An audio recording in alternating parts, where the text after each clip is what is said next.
All right, Mopar people, welcome back to the channel. I'm just Mopar Joe, and we're back on our 426 crate Hemi for the final day. Next video, you'll see it start, run, and break the cam in. Then we're going to the dyno. So, I'm at Mr. Rick's house. Let's see what he's got done while I was gone. Since we were here last, I want to say he got our new Smith Brothers push rods put in. I saw that in the video. The valves are all lashed now. He's got the intake that I ported just sitting on top. So we're going to seal it up today. That'll be probably most of this video. This Indy Valley pan, or Valley tray, what do you want to call it? Got some pretty big gaps to fill, so it is what it is. But it's the Indy. I did double check that, and I'm pretty sure it matches this intake, or it's what they sell for this intake. We can look in and see our port alignment some. I think I did pretty good on that. It's all going to be fine. He's looking for a cam plug now. That's kind of an easy last step to do. It's hard to put the plug into the block while it's on the build stand because you can't get a nice drive on it. But otherwise, we're pretty well sealed up. I don't see any leaks on our oil pan or any of that business. So everything looks good. Looks like a big old elephant engine here. I'm also going to see if I can amaze Rick with a fun fact about what we're doing today. I think I might know something he doesn't know. We're going to find out. I don't have my bore scope with me, but I'll try to zoom you in for this. I think we're looking pretty good. See the edge of that gasket? There we go. It's kind of like what I wanted. And it'll bolt down. See that little lip on top? When we bolt down, that'll go flat. Same thing that way. I can get around. And there's our other side on the short port, whatever you want to call them. There and there. There's that outer wall. I like it, Rick. Let me get that flashlight out before I drop it down there. There's that much movement. Yeah. That much adjustment that we can make to make it right. more better between all the ports. Then I guess we put the valley plate on? Yeah. I would go ahead and glue him and screw him even. Yeah, yeah. Oh, yeah. We want them down and done. And then lay that bead in there. And hope we don't squeeze too much right down, you know. I just wanted it, if we did a real light coat under that gasket, then we know. Well, there's really nothing under the gasket. You see what I'm saying? It's barely below the head. Right. But I mean, also, I think when the intake goes down, it's going to be in contact with the gasket and Definitely. the aluminum. Yep. So yep. we need some then between the gasket and the intake and the plate, don't we? Well, I thought we were just going to draw a big bead there and put the intake on. Yeah, so as long as it bridges the gap both ways. Oh, it's got to. Okay. Yeah. I mean, like if we draw a bead there, let's say it's going to be huge, whatever, between 1/4 and 3/8 in diameter, and then set the intake down, that's supposed to match everything. And we're going to have to set it back down and make sure that the size of the bead. Okay. Like if it's a regular Hemi intake, I would set it on there and measure my gap underneath here and say it was 3/16. Right. And then I would draw a 1/4 inch bead across the top and everything would be just perfect. Let's seal the deal. What do you say? All right, let me wash this a little bit. It's still a little dirty. So Rick has us rotated as to where I won't have to stick my finger in the hole and spin the engine over. And before we bolt the intake back down, I'm gonna put a little more of this comp cam break-in stuff on these lobes. I'm not superstitious, but I'm a little bit stitious about flat tabbet cams.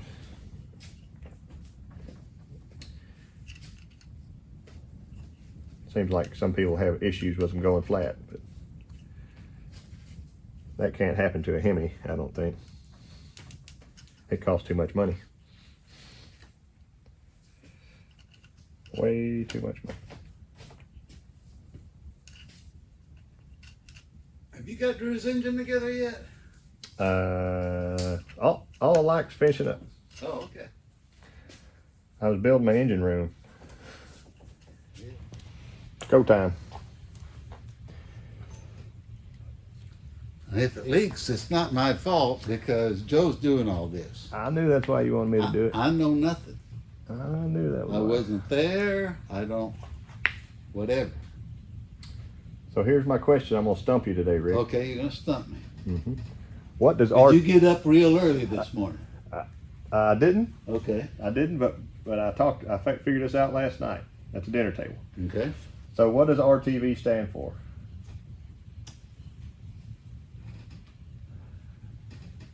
I don't think I know the answer to that. Nobody. I don't think any normal person knows unless they look it up. I really don't. Unless they're an engineer, scientist, something or other. Jesus, that looks like a lot. But you're doing it, not me. Leak proof. It'll squish out the backside. Probably squish out the front side and clog up the oil pump and blow up on the dyno. I'm glad he's got that 1/2-inch pickup too. It'll hold. It'll hold plenty of RTV. So, do you want to know what RTV stands for? Go ahead and tell me. But I really hate tying up gray matter with something like that. But I'll go for it. Room temperature vulcanization. Okay. Doesn't that sound fancy? Yeah. See, I feel like I was smarter just knowing. Yeah. There we go. So we're going to get vulcanized right here. That's right. On the spot. It's vulcanizing as we speak. I'm gonna put that in the back. What do you Okay. think? The front. There's no visible difference on the front side that I could see. And I don't think these had any flat washers on them, did they? We can steal flat washers out of his Mancini kit that we didn't use. Right. It did not, because you can see where it. Yeah. I dropped that just beautifully. There you go. So you want washers or no washers? I think washers are better. Are they long enough? I think so. You got that, Okay. and we're not going to get them super tight. Visualize the bead. Now, stick your head in there. Me like.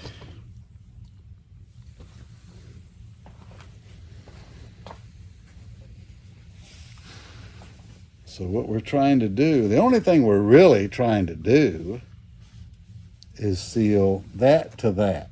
Right.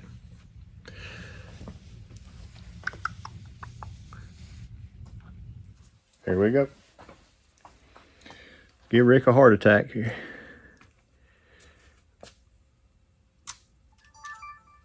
It's good to have a little caffeine before you do this too, so it gives you kind of a shaky bead.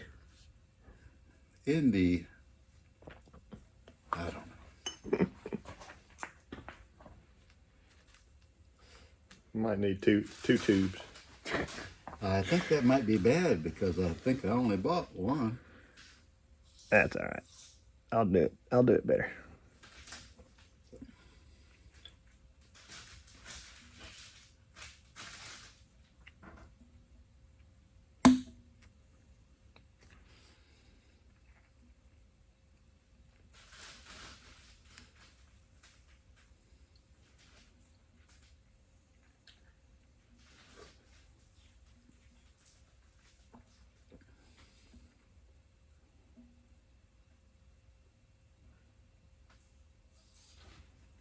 Is it going to seal that gap? I think so. When you push down. But I left it as far as I could.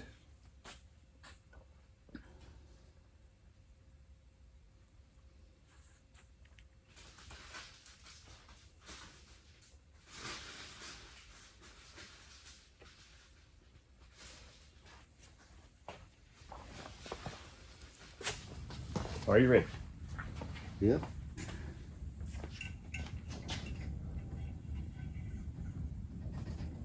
Looking for the squish. Okay, how's it look to you? Pretty good. You said that was going in a 65? Yeah. You want me to take my Ray Barton intake with us? I'm gonna have to add a little thing in some spots. Well, I think if we bolt it down first, it'll get my best pull, and then I can wipe. I can wipe my squishes. Also, I need to go. Well, we sure are missing some wash. I think this washer is important. The bag with the To the front. this box. Okay, Rick. Okay, so right now we're just kind of bringing it down. But what we're trying to do, we're trying to torque the center 4 to 6 foot-pounds and the outer 4 to 4 foot-pounds. And the only way you can really do that, obviously, would be with a dial type or a beam type torque wrench.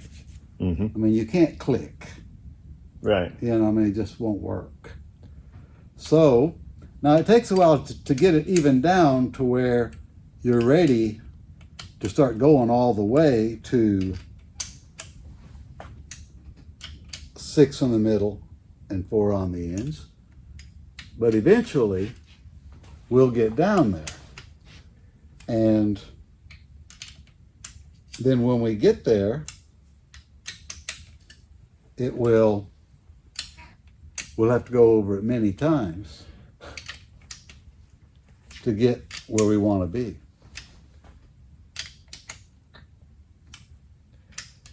And you said I need to heat cycle this and then Then do it all over let it again. cool all the way off and do it, or do it while it's warm? I don't know that it matters, but it's going to get loose. And when he puts it in the car, after he runs it a while, it's going to get loose. So right now I'm going to 50.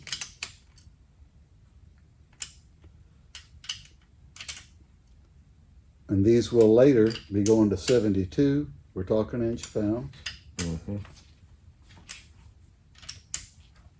I can take these out here to say 40 or something. I think I got enough RTV. The thing will never fall off. Well, remember how hard it was to get it off? Yeah. This has been room temperature vulcanized. That's right. Okay, so that's one pass. Now we do it again. And we're still not, let's go on up to, let's go on up a little higher. But once we get it to where we're going to 72 and 48, then we'll still have to go over it many times.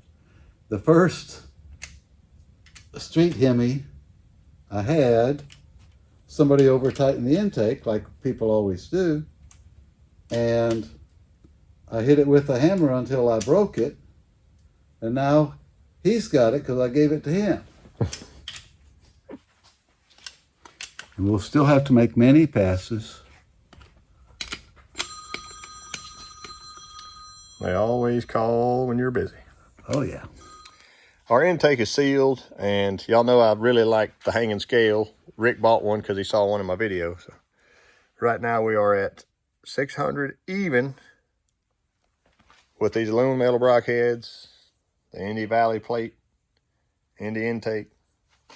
Anything else that could change our weight? Now, the pan's a little different, but not much. And it's full of oil. So Yeah.